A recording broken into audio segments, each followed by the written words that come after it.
As palavras de Meleque, o sábio, que ele escreveu para o seu discípulo, Adar e para Ló, o sobrinho de Abraão. Introdução. Meleque, o sábio, era de família nobre, em Ur de Babel, assim como Abraão. Seu pai era um dos ministros de Nimrod. O pai de Meleque era Baraque. Baraque era filho de Jacó, e Jacó era filho de Carmelo, e Carmelo era filho de Levi, e Levi era filho de Betsalel, em cujos dias a terra estava desolada. A terra de Betsalel ficou desolada por causa do dilúvio que veio. O nome Meleque vem do hebraico e significa rei. Meleque se tornou um dos discípulos de Abraão em Betel. Nesse códex Meleque é retratado como um profeta e sábio, apesar de ser uma figura desconhecida nos textos bíblicos. Meleque desfrutou de algo que nem os grandes profetas da Bíblia pôde desfrutar, uma viagem no tempo. Nesse códex encontramos um relato de Meleque, que vivendo na época de Abraão, presenciou a destruição de Sodoma e Gomorra, e logo em seguida foi transportado corporalmente para o futuro, para o tempo de Jesus, tornando-se seu seguidor por 3 anos, presenciando por fim sua crucificação. Depois foi novamente transportado para o futuro e presenciou a Segunda Guerra Mundial. Depois de vivenciar a Segunda Guerra Mundial, foi levado novamente para os tempos de Abraão. O texto, as palavras de Meleque, parece ser um resumo, ou a junção de pequenos trechos retirados de um livro maior. Isso se encontra em um códex denominado de Missaticum Bíblia. A história desse códex você pode conhecer em outros vídeos textos da playlist Missaticum Bíblia. Início do texto. 1. Escritos comprovados para garantir a fé e encorajar a revolta espiritual contra a prevalência do mal.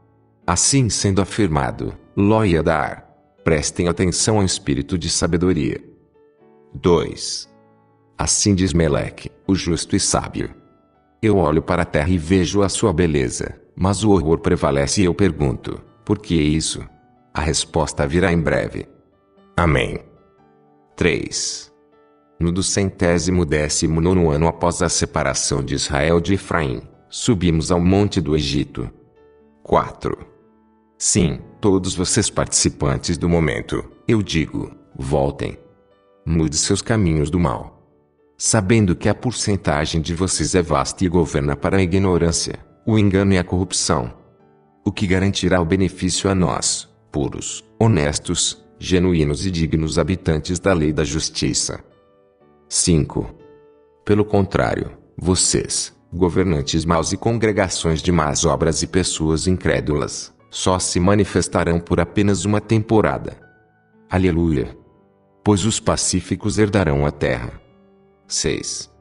Sua batalha dispersará os iníquos, os enfermos, os injustos e mesmo alguns justos serão abandonados. Mas por que você pergunta o que significa, alguns justos serão abandonados? É porque esses, mesmo sendo fiéis congregantes, são também templos de hipocrisia e foram infectados, e eu os estive advertindo contra isso. Nota: este trecho parece profetizar algumas destruições e perseguições que ocorreram na história posterior à vinda de Cristo, como a destruição de Jerusalém e a dispersão dos hebreus em 70 d.C., assim como as destruições posteriores como as do Império Bizantino, as perseguições e o massacre muçulmano aos cristãos através do Império Otomano, entre outras perseguições. Continua. 7. Esses justos que foram abandonados e os quais eu entreguei para serem mortos, não será na verdade para a morte eterna. Veja, o dia do julgamento seria o dia que classificaria a sua passagem para habitar na vida eterna. Mas, compreenda isso. Se você for um participante desta geração, em referência à sua morte, ela não será de desperdício e nem de condenação eterna, mas será de gratidão e purificação sagrada. Nota: nesse trecho, faz-se referência ao período das reencarnações que deu início nas gerações posteriores à ressurreição de Cristo. Ou seja, estes justos imperfeitos que foram entregues para serem perseguidos e mortos, foram entregues apenas à morte corpórea, não mais permaneceriam aprisionados no Hades, como ocorria antes da ressurreição de Cristo. Portanto, de Cristo em diante receberiam novas oportunidades na terra, para se purificarem até se tornarem perfeitos, para então no próximo julgamento, se realmente se tornaram perfeitos, conseguirem passar para a vida eterna, ou retornar novamente para uma outra oportunidade de melhoria. Continua. 8. Veja. Você está fazendo parte, um vaso espiritual, da profecia de Deus. Por isso, louve a Deus. Amém. 9. Ouça. Todos vocês, reinos e habitantes cheios de riqueza e poder, vocês estão cheios de derrota. Observem as pragas que descem de tempos em tempos sobre a terra. Só mais um pouco de tempo e elas chegarão também aos seus limites. Veja.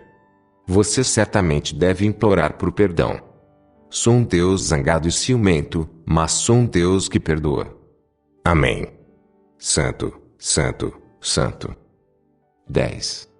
Todos vocês que cumprem as leis dos homens, certamente, em algum momento serão derrotados, seja no meio político ou através de alguma obra articulada pelos poderes que prestam atenção ao mal. Por isso, lances os teus ouvidos no horizonte, porque os trovões e as trombetas tocarão.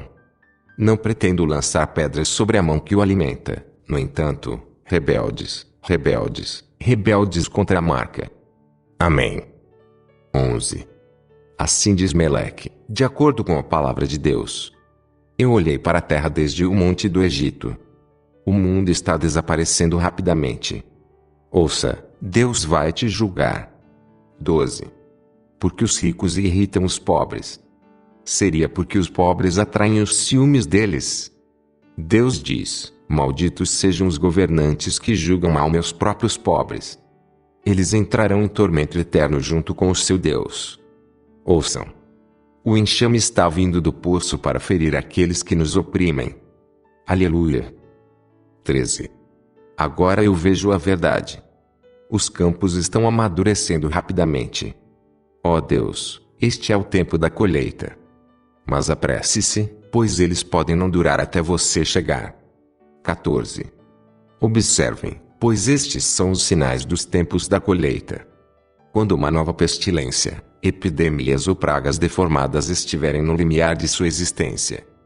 Fiquem atentos, pois este é o tempo da colheita.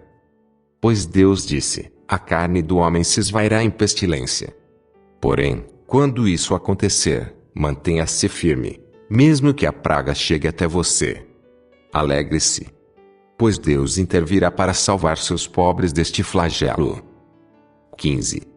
Deste monte, eu vejo que há paz na terra, mas do céu virá a guerra. O confronto final não será entre fronteiras de raças, mas de riqueza e...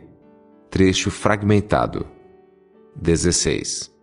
Daqui, observo suas casas e me pergunto se existe paz dentro de suas habitações, porque não se sabe. A paz está aqui, mas estará ali também, sim ou não? 17. Eu sei que dentre 1000 casas provavelmente não há uma que seja verdadeiramente justa. Eu observo a prosperidade deles, mas eles prosperam com Deus? Não. 18. Mas lembre-se de que Deus os perdoará, pois eles não sabem o que fazem. Eu pergunto, para onde foi a sabedoria? 19. Aqui termina as palavras de Meleque. Amém. Esse escrito é para revelar os relatos do futuro que acontecerão, recebidos por mim pelo Espírito Santo dos tempos e para os séculos sem fim. Portanto, estejam atentos aos sinais. Amém.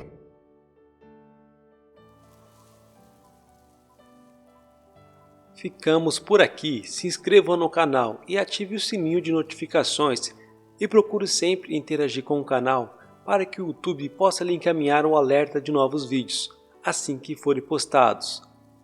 Se você gostou desse audiolivro, deixe o seu like e comente sobre o conteúdo.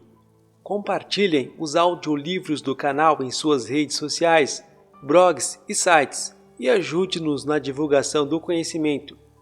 Também não deixe de nos acompanhar pelo Facebook. E se desejar uma interação maior, participe do grupo do canal no Telegram. O link está na descrição. Até a próxima!